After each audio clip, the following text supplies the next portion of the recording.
Hello viewers, আসসালামু আলাইকুম। কেমন আছেন আপনারা সবাই? আশা করছি সবাই ভালো আছেন। আমিও বেশ ভালো আছি আপনাদের দোয়ায়। তো আজকে আপনাদের সাথে আমি শেয়ার করব হলো পুডিং।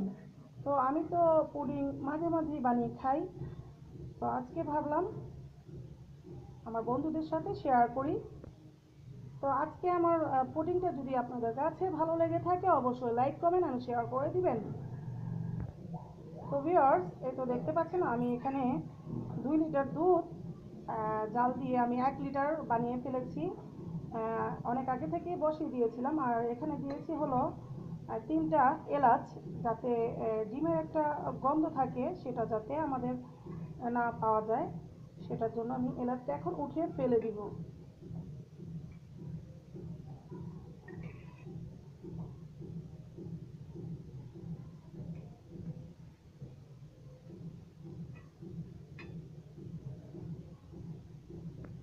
তো এখন আমি এই আহ, দুধের সাথে আমি গুঁড়ো দুধ আমি 1 কাপ নিয়ে নিয়েছি, তো দিয়ে দিলাম। গুঁড়ো দুধের ফ্লেভারটাও খুব ভালো লাগে।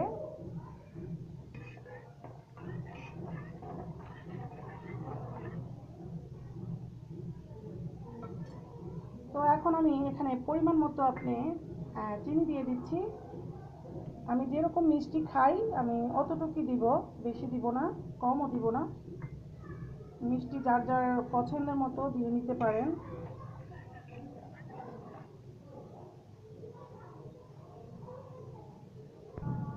ভিউয়ার্স, এখন আমি দুধটাকে ঠান্ডা করে নিব। হালকা কুমকুম গরম থাকবে। তো এখন তো প্রচুর গরম, আমি এখন এটাকে ঠান্ডা করে নিব। ভিউয়ার্স, দুধটা ঠান্ডা হতে হতে আমি যে বাটিতে আমি পুডিংটা করব সে বাটিতে আমি এখন ক্যারামেলটা তৈরি করে নিব। তো আমি একটা বাটিটা বসিয়ে দিয়েছি। আমি বাটিতে অল্প পরিমাণ তেল দিয়ে দিয়েছি। এখন আমি দিয়ে দেব চিনি, আর সাথে দিব আমি একটু ফুড কালার, অরেঞ্জ কালারটা দিচ্ছি।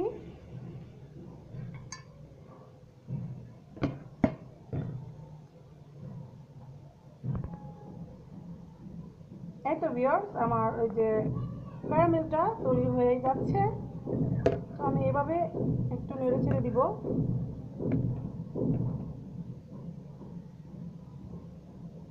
আমার ফুড কালারটা দেওয়ার উদ্দেশ্য হচ্ছে যাতে চিনিটা বেশি না পড়ে তেতো ভাবটা না চলে আসে, তার জন্য আমি এখানে ফুড কালারটা ইউজ করেছি।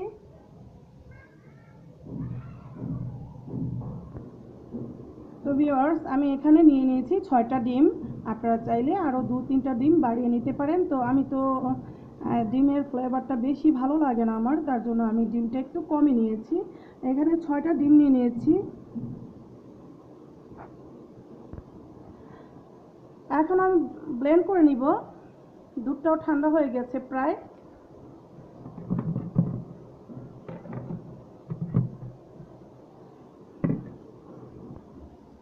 তো ভিউয়ার্স, এই তো আমি ডিমগুলো আলাদা একটা বাটিতে ভেঙে নিয়েছি, যাতে কোনোটা যদি নষ্ট হয় তাহলে আমার অন্য কোনো ডিমটা নষ্ট হবে না।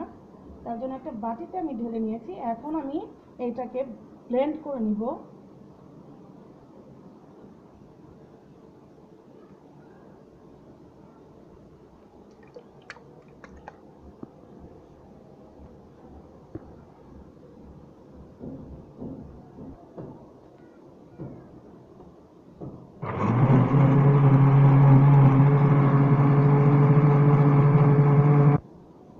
এই তো আমার ডিমটা ব্লেন্ড করা হয়ে গেল।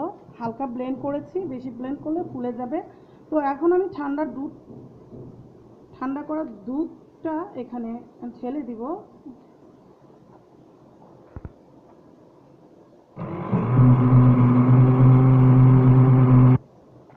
এই তো আমার ব্লেন্ড করা শেষ হয়ে গেল।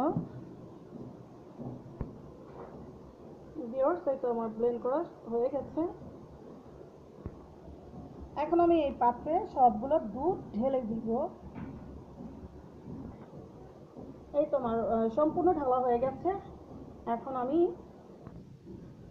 এখন আমি চুলাতে একটা হাঁড়ি বসিয়ে দিয়েছি, একটা স্ট্যান্ড বসাই দিলাম।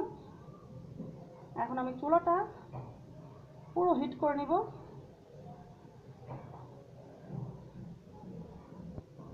এই তো আমি পুডিংয়ের বাটিটা বসিয়ে দিয়েছি গরম পানির ভিতরে। এখন আমি ঢেকে দিব।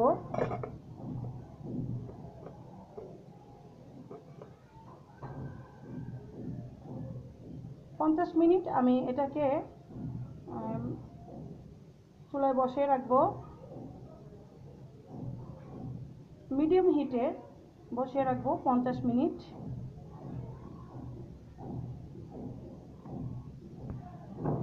ভিউয়ার্স, 50 মিনিট পর আমি ফিরে আসব।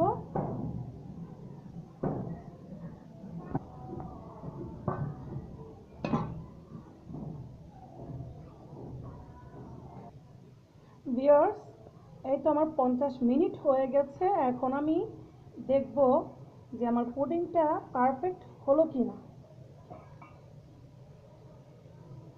তো ভিউয়ার্স, দেখতেই পাচ্ছেন আমার পুডিংটা হয়ে গেছে।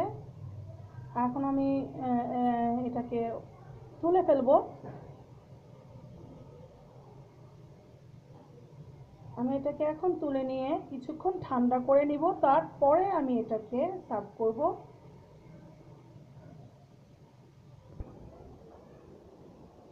তো ভিউয়ার্স, এই তো আমার হয়ে গেল পুডিং। এই পুডিংটা আপনাদের কাছে কেমন লাগলো অবশ্যই কমেন্টস করে জানিয়ে দিবেন। তো একটা সাইড একটু কালচে হয়ে গেছে, হিটটা বেশি হয়েছিল।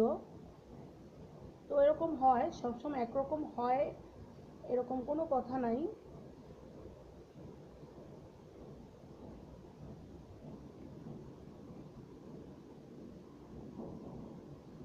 তো ভিউয়ার্স, আজকের মতো এখানে বিদায়। আবারও নতুন কিছু নিয়ে হাজির হয়ে যাব আপনাদের মাঝে। ভালো থাকবেন, সুস্থ থাকবেন। আল্লাহ হাফেজ।